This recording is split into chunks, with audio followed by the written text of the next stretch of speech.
Tapi bagaimana caranya agar Allah ngirim ke kita? Bagaimana caranya agar Allah ngirim ke kita? Itu sudah diajarkan dengan jelas oleh Allah Subhanahu wa ta'ala. Yang dibutuhkan adalah keyakinan. Yang dibutuhkan adalah keyakinan. Yakin. Apa itu yakin? Atau bahasa Indonesia keyakinan, bahasa Arabnya al-yaqin. Ya, al-yaqin itu artinya keyakinan, kepercayaan. Dalam sebuah hadis Nabi Muhammad SAW menyatakan, al-yaqinu al-imanu kulluh, atau kama qala sallallahu alaihi wasallam. Al-yaqinu al-imanu kulluh, atau kama qala sallallahu alaihi wasallam. Keyakinan adalah totalitas keimanan. Totalitas keimanan. Artinya iman tanpa ragu. Ya, iman tanpa ragu. Iman kepada Allah, iman kepada malaikat-malaikatnya Allah. Ya, iman kepada hari akhir, iman kepada Al-Quran. Iman, semuanya diimanin. Iman itu tentang alam kubur. Kalau kita percaya total bahwasanya malaikatnya Allah itu ada, kalau kita percaya total bahwasanya Al-Quran itu benar wahyunya Allah Subhanahu wa ta'ala, maka kita enggak akan ragu tentang apapun yang diajarkan oleh Allah di dalam Al-Quran. Kita enggak akan ragu kemampuan para malaikat yang diberi oleh Allah Ta'ala kemampuan. Apalagi terhadap Allahnya langsung, ya kita enggak akan pernah ragu bahwasanya Allah itu maha dan maha. Salah satu yang termaktub di dalam Al-Quran adalah wahyunya Allah, wa may yattaqillaha yaj'al lahu makhrajan wa yarzuqhu min haitsu la yahtasib. Barang siapa yang bertakwa kepada Allah, yaj'al lahu, dengan fi'il mudhari, yaj'al lahu, maka. Jadi ada kata barang siapa. Barang siapa berarti ini ada syaratnya ya. Barang siapa bertakwa, wa may yattaqillaha. Ini namanya syaratnya. Ada syaratnya. Yaj'al lahu, di situ jawabnya. Kalau syaratnya dipenuhi, hasilnya akan didapatkan. Kalau syaratnya dipenuhi, hasilnya akan diperoleh. Tapi syarat dan ketentuan berlaku. Gitu, syarat dan ketentuan berlaku. Apa itu hasilnya? Ada dua paling sedikit. Yaj'al lahu makhraja. Dia dapat makhraj. Dapat solusi. Dapat jalan keluar. Dapat jalan keluar. Kemudian yang kedua, wa yarzuqhu min haitsu la yahtasib. Sebetulnya kalau seandainya Allah itu berkata dan memberinya rezeki, manusia itu sudah senang. Dikasih solusi dan rezeki. Selesai atau enggak selesai? Selesai. Tapi karena Allah maha mengerti manusia. Manusia model-model seperti saya dan Anda ini kan manusia kaken mikir. Ya, manusia terlampau banyak mikir. Dikasih solusi, kasih rezeki. Butuhnya 3,9 M. Modalnya enggak ada, udah habis-habisan ya, udah habis-habisan.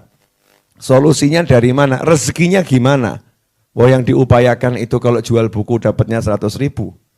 Ya, jual susu dapatnya 85.000. Itu semua modal katut ya, semua modal katut ke bawah. Rezekinya bagaimana? Maka sama Allah ditambahin kalimat biar hati orang-orang seperti kita jadi tenang. Min haitsu la yahtasib.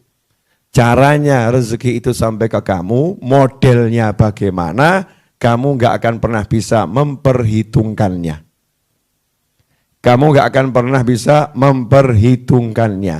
Artinya apa? Nggak usah kamu pikir, pokoknya ada solusi, ada rezeki, dan rezekinya sifatnya surprise. Ya sifatnya surprise, nggak bisa dikira-kira, nggak bisa dinyana, nggak bisa diduga. Nanti Allah yang ngasih itu. Ya Allah yang ngasih.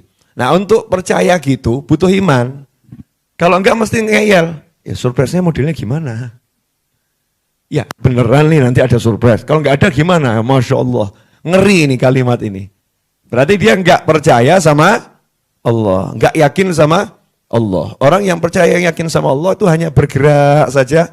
Menekuni takwa. Melaksanakan perintah. Menjauhi larangan.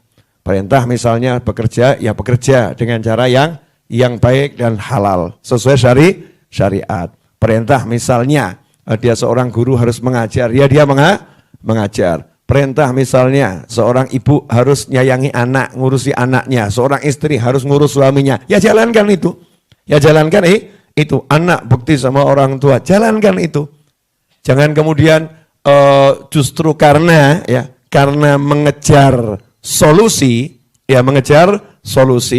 bekti sama orang tuanya ditinggalkan. Karena mengejar solusi, ya kewajiban kepada istrinya diabaikan. Karena mengejar solusi, taat pada suaminya disingkirkan. Karena mengejar solusi, sayang pada anaknya terabaikan. Karena mengejar solusi, maksiat dilakukan. Naudzubillah min dzalik. Itu enggak akan selesai. Yang ada adalah masalah demi masalah, demi masalah, demi masalah, dan rezekinya nggak akan pernah bisa menyelesaikan masalah. Naudzubillah min dzalik. Nah, gimana caranya biar bisa punya yakin? Itu selalu ditanyakan, biar bisa yakin tuh gimana ya? Kadang juga aneh ya. Pinjam nih, tolong kasih dulu, kasih dikit-dikit aja, jangan banyak-banyak. Dikit. Ya itu namanya belum dikasih. Jangan bakhil-bakhil, kasih, ya Allah, ya Rabbi. Dikit, jangan banyak, tapi jangan cuma setitik. Ya, dah. Nih, ini ada asap, berarti ada apa di dalamnya? Ada api. Kira-kira arang api ini panas enggak? Siapa mau megang? Hah? Kamu yakin panas? Bara apinya itu, ada nih bara apinya nih. Nih. Ada bara apinya. Yakin panas? Yakin. Mau megang? Enggak. Kenapa enggak mau megang? Karena percaya, yakin itu panas. Coba terangkan sama saya, gimana kamu bisa yakin ini panas?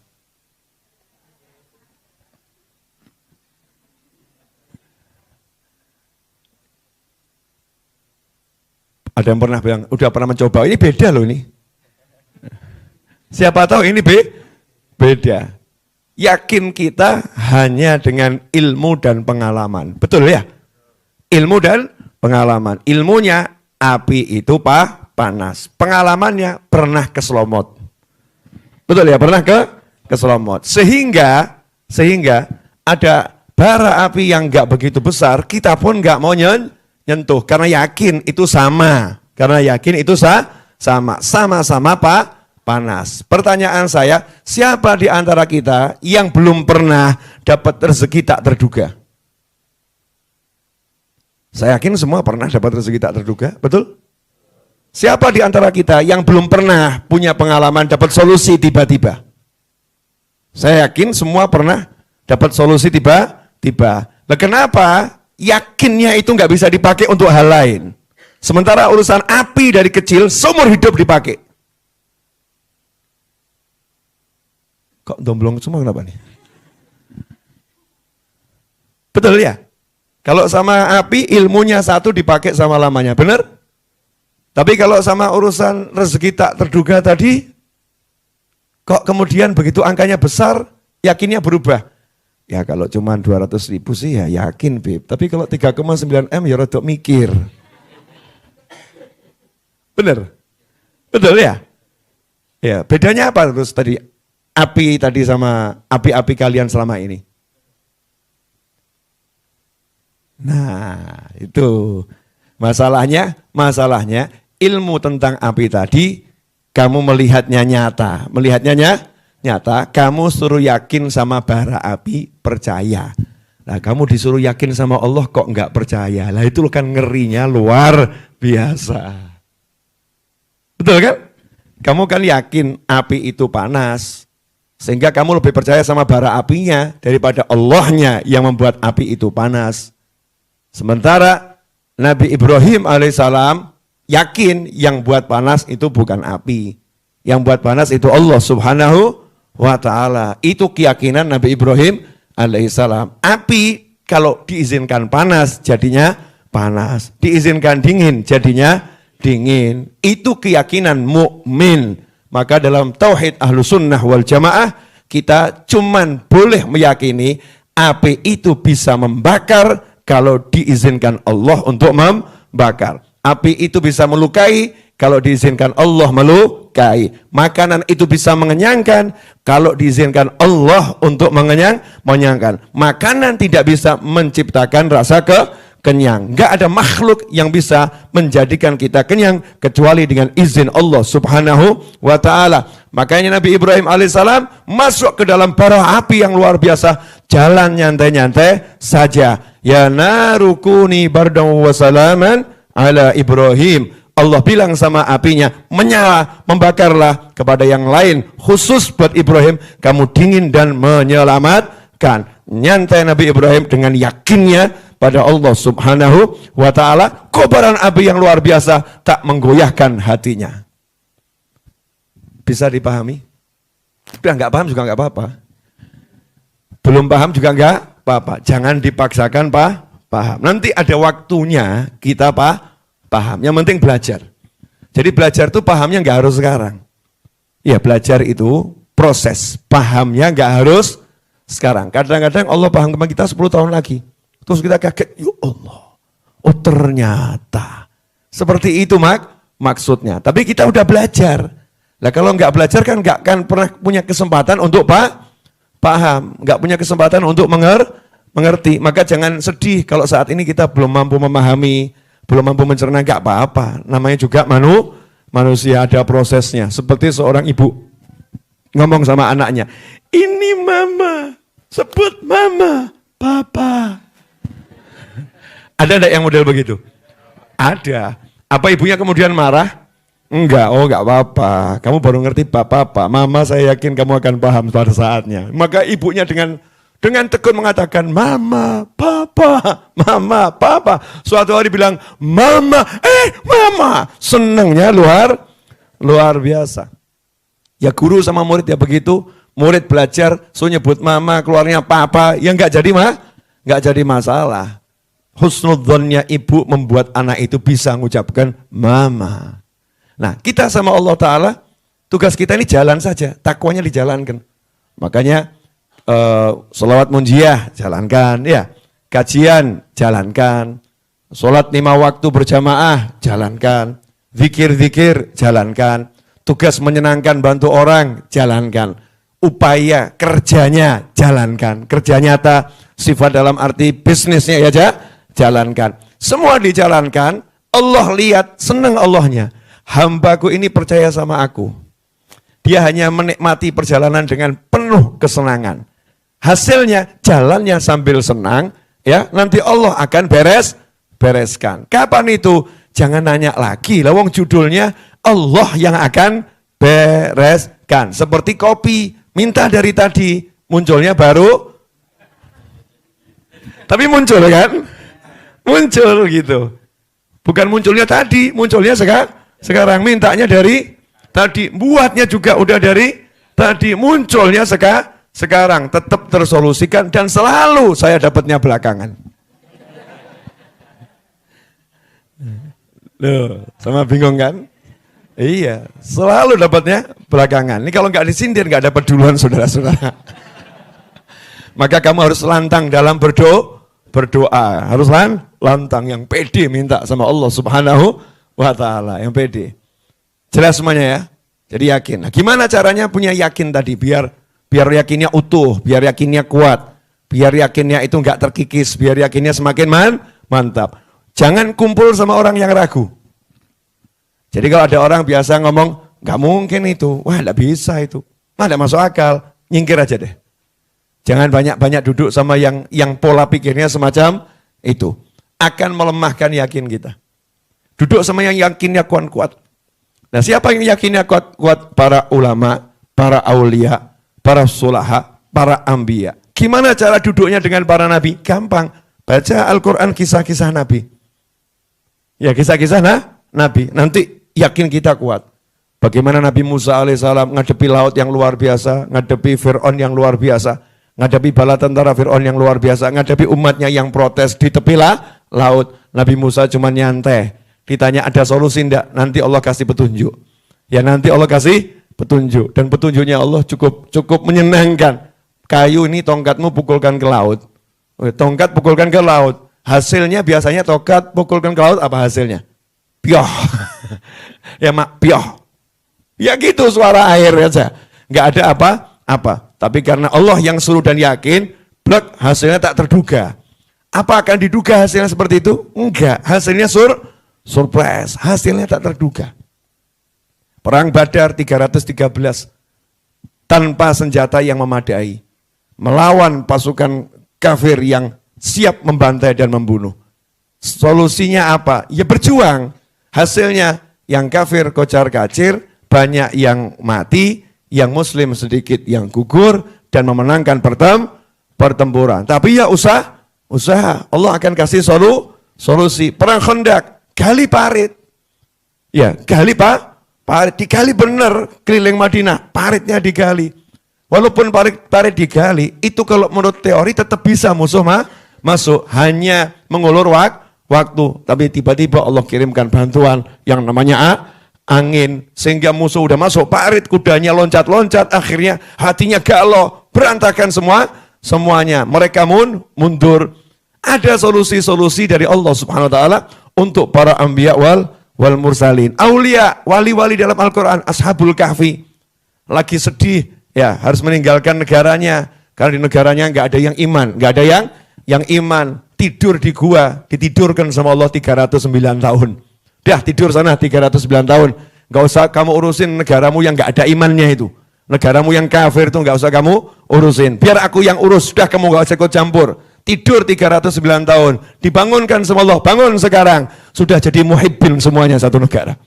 Satu negara jadi muhibbin aulia. Satu negara jadi pecinta para wali. Ya, kan kisahnya seperti itu. Apa yang dilakukan Ashabul Kahfi? Ikut berjuang, Anda suruh tidur. Ya suruh tidur. Jadi kadang-kadang kamu kalau punya masalah, cukup kamu diam, Allah yang selesaikan.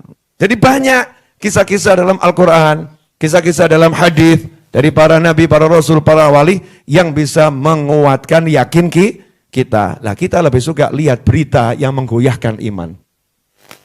Ya berita-berita, dengar cerita-cerita yang menggoyahkan iman. Yang buat kita nggak percaya. Yang buat iman kita luntur. Kalau santri kan nggak begitu. Dari dulu santri diajarin, Pak Yai mengamalkan ini beres. Pak Yai mengamalkan ini beres. Pak Yai amalkan ini beres. Baca nariyah beres. Baca mujiah beres. Baca yasin beres. Sekarang saya udah amalkan yasin 41 kali nggak ada hasilnya.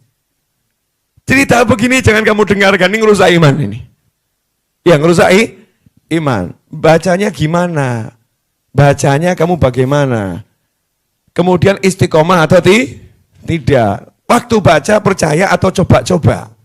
Nah kalau coba-coba kan ngeri. Saya coba dulu ya yasinnya ya, hasil enggak ya? Ini kan namanya bukan iman ini. Ikuti caranya, syarat dan ketentuan berlaku. Kasih ATM, ya kasih PIN. Nah kalau PIN-nya dimasukkan angkanya salah, ya akhirnya diblokir.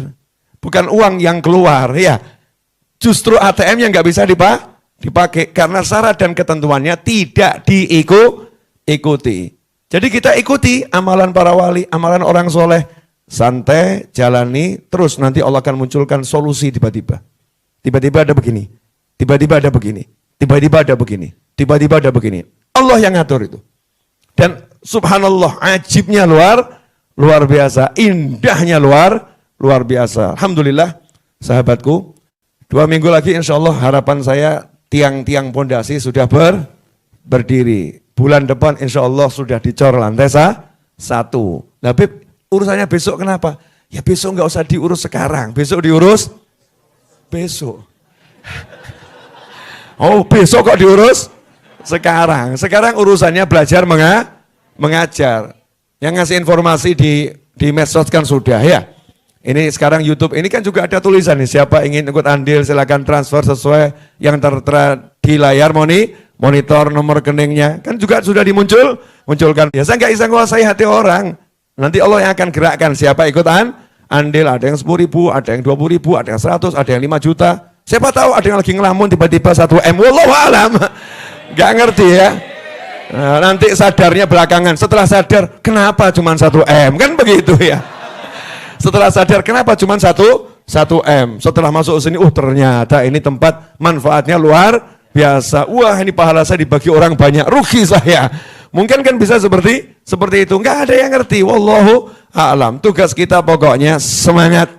Ya, jangan sampai kenyataan di hadapan pandangan mata, fakta di hadapan mata membuat engkau berputus asa. Jadikanlah lautan yang menggelora membakar semangatmu untuk menyeberanginya. Oh gitu. Beb, ini kalimat dari mana? Yempuh gitu ya. Terus pokoknya ngomong ya, gitu aja kok repot. Nah, orang tuh harus menyemangati dirinya sendiri. Semangat saya ini membuat orang jadi bersemangat, betul ya? Ya, jadi orang senang. Kan aneh gitu, anehnya bagaimana? Dalam kondisi yang seharusnya orang bilang susah, harusnya nestapa, penuh duka, berpikir dengan keras, wajahnya ruwet. Gitu kan ya? 24 jam, 3,9 M. Oh my God, how can it? Harusnya begitu ya. Tapi kita di sini semangat gitu kan, share, ikut andil siapa ayo, sebarluaskan, ajak yang lain. Ayo, nggak pakai ngitung waktu.